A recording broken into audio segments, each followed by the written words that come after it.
accessible attractions worldwide. And as a quick update, theme parks open there on the 4th of July. We're like 2-3 weeks behind.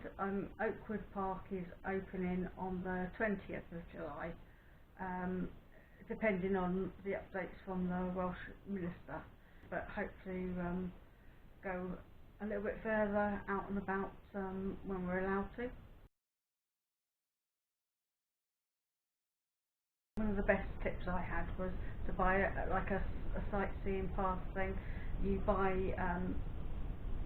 anyone, you just have a look what attractions you want to go to and see which is the best pass for you.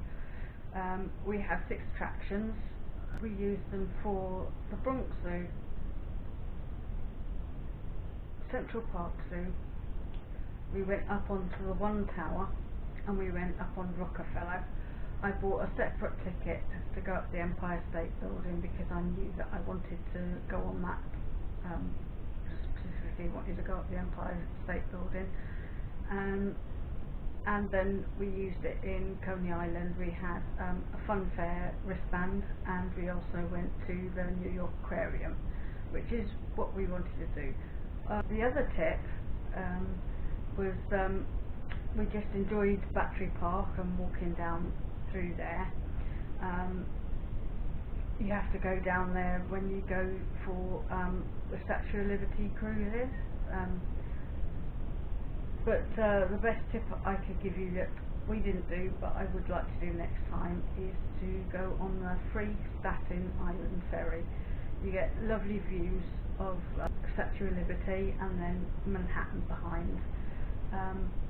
A lot of people try and run round, and but a lot of people say you can't run round and catch the ferry back. You have to wait half an hour. But I would have thought, why do that? I think I'd rather try and go to the Lighthouse Museum. I don't know how accessible that is yet. You know, I'd have to go there and find out. But it's only 5 minutes away from the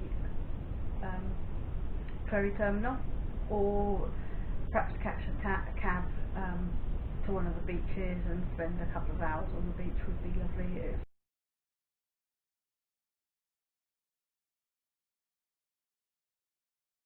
Out of all the observation decks, we did the 3, and out of all of them, my favourite was the Empire State Building. Just because there's so much history there, all the stars were brought there, and it was open air and you could look round. You know, you really felt like you were on top of the world. And the other thing that you don't really have to buy boat trips. You can get the ferries. It's like, at the time we went, it was $275. For a one-way ferry ticket. It's got free Wi-Fi on the ferries. It's got charging stations. You go from Pier 11, which is Broad Street. If you wanted to go up the East River, you could, and have the view of Manhattan from the other side. You can catch a ferry to Southview and back again. $5.50. It's less than the sandwich. So this is our last vlog on the New York trip. I've just got a little video of when we got there. We went on the Harbour Lights cruise, and we got there on the coldest 13th of May in 105 years. It was cold and wet. So what we thought was going to be a nice romantic harbour side cruise with the sunset was very, very wet and very cold. We had a few treats. We had some nice dinners out and things, and the Halla, like hot dogs stands, but they don't do hot dogs, you know, you get around New York. Absolutely amazing. The one by Central Park is a must. He was fab. Really nice. Fish over rice is and he had the hot sauce and like this lovely mayonnaise cream sauce. They just call it white sauce, but it was really good. And a detention center. Some folks will not get in. A 2-week journey, you might wait 3 days after you arrive. The facility was built to handle 5,000 a day. It's like the internet. Technology gets faster. Steamboat replaced sailboat by 1909. More than 10,000 arrived daily. First class passengers stayed aboard the liners for their exams, Muffy. My people came here. Up to the pedestal. Things to note when you're booking the pedestal is that you can't take a wheelchair out onto the balcony. If you can manage to walk a little bit, you can get out there. If not, you can just have the view from the 2 doors on either side, and you can see the staircase and people walking up the stairs. But it was worth going in just to see the museum. Ellis Island is a national park, and it would have been nicer to have a little bit more time to look round the island. But we did want to get back because we wanted to queue for the free tickets.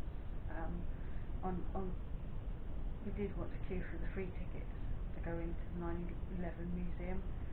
They start selling them about 4 o'clock. And then they will let you in. You have little time tickets then, and you can go back from 5 onwards.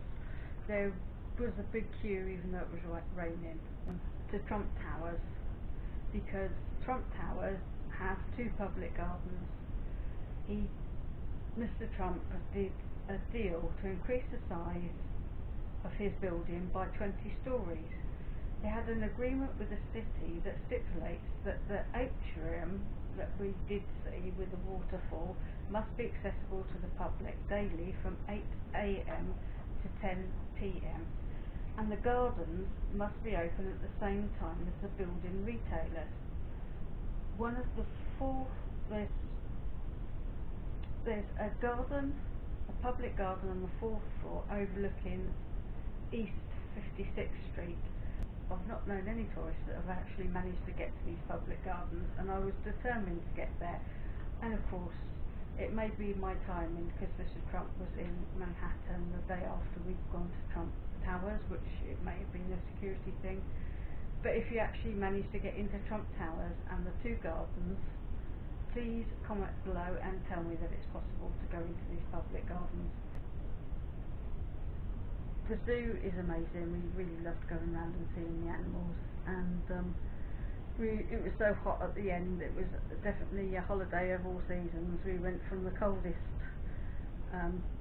May the 13th to, I think, one of the hottest. It was like the last few days was absolutely boiling. It was over 85, and you probably could see by the pictures, by the time we got to the rickshaw I was burnt to a crisp.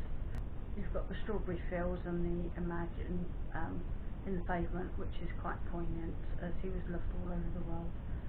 And that's all the photos we have, and that's coming to the end of our trip. We hope you enjoyed our vlog.